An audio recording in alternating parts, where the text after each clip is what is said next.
A New Home, read by Mrs. Roudabush. Later that day, the news began to spread that headmistress had recovered from her fainting fit and had been marched out of the school building, tight-lipped and white in the face. The next morning, she did not turn up at school. At lunchtime, Mr. Trilby, the deputy head, telephoned her house to inquire if she was feeling unwell. There was no answer to the phone. When school was over, Mr. Trilby decided to investigate further. So he walked to the house where Miss Trunchbull lived on the edge of the village, the lovely small red brick Georgian building known as the Red House, tucked away in the woods behind the hills. He rang the bell, no answer. He knocked loudly, no answer. He called out, "Is somebody at home?" No answer. He tried the door, and to his surprise, it was unlocked. He went in. The house was silent, and there was no one in it, and yet all the furniture was still in place. Mr. Trilby went upstairs to the main bedroom. Here also everything seemed to be normal until he started opening drawers and looking into cupboards. There was no clothes or underclothes or shoes anywhere. They had all gone. "She's done a bunk," Mr. Trilby said to himself, and he went away to inform the school governors that the headmistress had apparently vanished. On the second morning, Miss Honey received by registered post a letter from a firm of local solicitors informing her that the last will and testament of her late father, Dr. Honey, had suddenly and mysteriously turned up. This document revealed that ever since her father's death, Miss Honey had in fact been the rightful owner of a property on the edge of the village known as the Red House, which until recently had been occupied by a Miss Agatha Trunchbull. The will also showed that her father's lifetime savings, which fortunately were still safely in the bank, had also been left to her.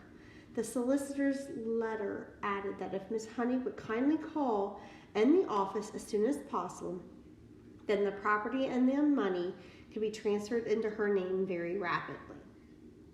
Miss Honey did just that, and within a couple of weeks, she had moved into the Red House, the very place in which she had been brought up and where luckily all the family furniture and pictures were still around.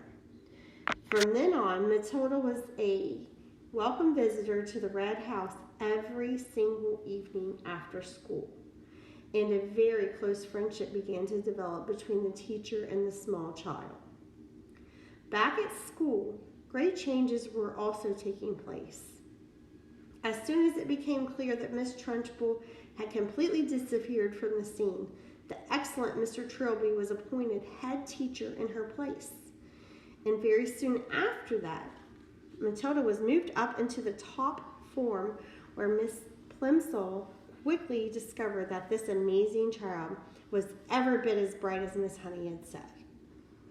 One evening, a few weeks later, Matilda was having tea with Miss Honey in the kitchen of the Red House after school, as they always did, when Matilda said suddenly, "Something strange has happened to me, Miss Honey." "Well, tell me about it," Miss Honey said. "This morning," Matilda said, "just for some fun, I tried to push something over with my eyes, and I couldn't do it. Nothing moved. I couldn't even feel the hotness building up behind my eyeballs. The power has gone. I think I've lost it completely." Miss Honey carefully buttered a slice of brown bread and put a little strawberry jam on it. "I've been expecting something like this to happen," she said. "You have? Why?" "Well, it's only a guess, but here's what I think. While you were in my class, you had nothing to do. Nothing to make you struggle. Your fairly enormous brain was going crazy with frustration. It was bubbling and boiling away like mad inside your head. There was tremendous energy bottled up in there with nowhere to go. And somehow or other, you were able to shoot that energy out through your eyes and make objects move. But now things are different.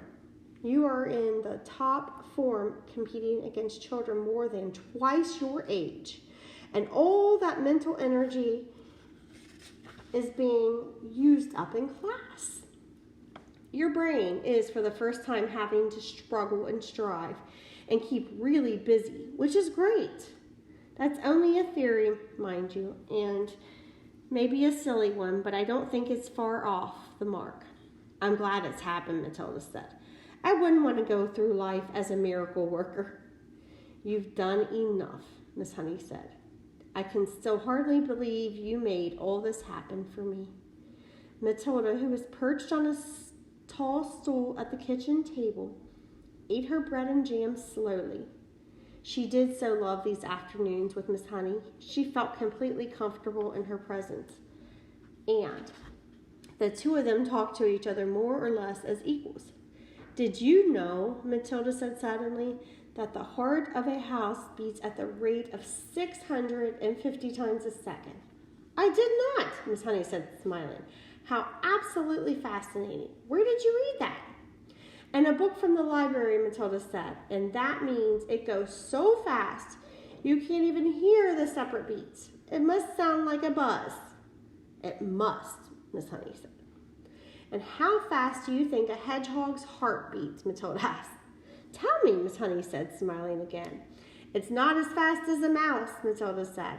It's 300 times a minute. But even so, you wouldn't have thought it went as fast as that in a creature that moves so slowly. Would you, Miss Honey?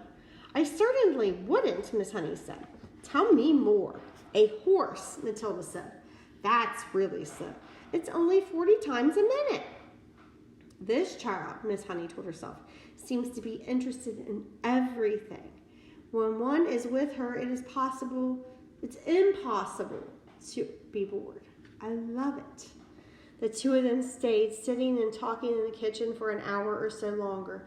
And then, at about 6 o'clock, Matilda said goodnight and set out to walk home to her parents' house, which was an 8-minute journey away. When she arrived at her own gate, she saw a large black Mercedes motor car parked outside. She didn't take too much notice of it. There were often strange cars parked outside her father's place. But when she entered the house, she was confronted by a scene of utter chaos. Her mother and father were both in the hall, frantically stuffing clothes and various objects into suitcases. What on earth's going on? She cried. What's happening, Daddy? We're off, Mr. Wormwood said, not looking up. We're leaving for the airport in half an hour, so you better get packed. Your brother's upstairs all ready to go. Get a move on, girl. Get going. Off, Matilda cried out. Where to? Spain, the father said. It's a better climate than this lousy country. Spain, Matilda cried. I don't want to go to Spain. I love it here and I love my school. Just do as you're told and stop arguing, the father snapped. I've got enough troubles without messing about with you. But Daddy, Matilda began. Shut up, the father shouted. We're leaving in 30 minutes. I'm not missing that plane. But how long for, Daddy? Matilda cried. When are we coming back? We aren't, the father said. Now beat it. I'm busy. Matilda turned away from him and walked out through the open front door. As soon as she was on the road, she began to run. She headed straight back towards Miss Honey's house, and she reached it in less than 4 minutes. She flew up the drive, and suddenly she saw Miss Honey in the front garden, standing in the middle of a bed of roses doing something with a pair of clippers. Miss Honey had heard the sound of Matilda's feet racing over the gravel, and now she straightened up and turned out of the rose bed as the child came running up. My, she said, what in the world is the matter? Matilda stood before her, panting, out of breath, her small face flushed crimson all over. They're leaving, she cried. They've all gone mad, and they're filling their suitcases, and they're leaving for Spain in about 30 minutes. Who is? Miss Honey asked quietly. Mommy and Daddy and my brother Mike, and they say I've got to go with them. You mean for a holiday? Miss Honey asked. Forever, Matilda cried. Daddy said we were never coming back. There was a brief silence. Then Miss Honey said, Actually, I'm not very surprised. You mean you knew we were going? Matilda said. Why didn't you tell me? No, darling, Miss Honey said. I did not know they were going, but the news still doesn't surprise me. Why? Matilda cried. Please tell me why. She was still out of breath from the running and from the shock of it all. Because your father, Miss Honey said, is in with a bunch of crooks. Everyone in the village knows that. My guess is that he is a receiver of stolen cars from all over the country. He's in deep. Matilda stared at her open-mouthed. Miss Honey went on. People brought stolen cars to your father's workshop where he changed the number plates and resprayed the bodies a different color and all the rest of it. And now somebody's probably tipped off that the police are onto him, and he's doing what he can to running off to Spain where they can't get him. He'll have been sending his money out there for years, all ready and waiting for him to arrive. They were standing on the lawn in front of the lovely red brick house with its weathered old red tiles and its tall chimneys, and Miss Honey still had the pair of garden clippers in one hand. It was a warm golden evening, and a blackbird was singing somewhere nearby. I don't want to go with them, Matilda shouted suddenly. I won't go with them. I'm afraid you must, Miss Honey said. I want to live here with you, Matilda cried out. Please let me live here with you. I only wish you could, Miss Honey said, but I'm afraid it's not possible. You can't leave your parents just because you want to. They have a right to take you with them. But what if they agree, Matilda cried eagerly. What if they said, yes, I can stay with you? Would you let me stay with you then? And Miss Honey said softly, yes, that would be heaven. Well, I think they might, Matilda cried. I honestly think they might. They don't actually care twopence about me. Not so fast, Miss Honey said. We've got to be fast, Matilda cried. They're leaving any moment. Come on, she shouted, grasping Miss Honey's hand. Please come with me and ask them. But we'll have to hurry. We'll have to run. The next moment, the two of them were running down the drive together and then out on the road, and Matilda was ahead, pulling Miss Honey after her by her wrist. And it was a wild and wonderful dash that made along the country lane, through the village to the house where Matilda's parents lived. The big black Mercedes was still outside, and now its boot and all its doors were open, and Mr. and Mrs. Wormwood and the brother were scurrying around it like ants, piling in the suitcases as Matilda and Miss Honey came dashing up. Daddy and Mommy, Matilda burst out, gasping for breath. I don't want to go with you. I want to stay here and live with Miss Honey, and she says that I can, but only if you give me permission. Please say yes. Go on, Daddy. Say yes, Mommy. The father turned and looked at Miss Honey. You're the teacher woman who once came here to see me, aren't you? He said. Then he went back to stowing the suitcases in the car. His wife said to him, This one will have to go on the back seat. There's no room in the boot. I would love to have Matilda, Miss Honey said.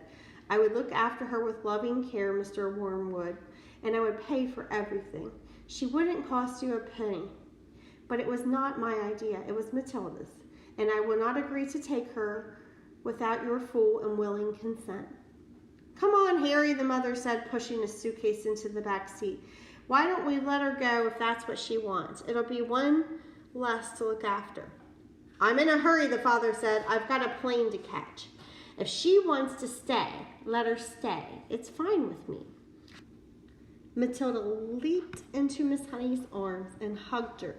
Miss Honey hugged her back, and then the mother and father and brother were inside the car, and the car was pulling away with the tires screaming. The brother gave a wave through the rear window, but the other two didn't even look back. Miss Honey was still hugging the tiny girl in her arms, and neither of them said a word as they stood there watching the big black car tearing round the corner at the end of the road and disappearing forever into the distance. the distance. The end.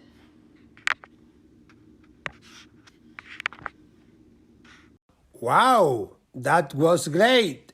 I hope you enjoyed the reading of the book Matilda. While we wish that we were able to see the play, we are glad we were able to share this book with you. If you have the opportunity, perhaps you can find the movie to also watch to see how it compares to the book. Thanks for listening. We miss you.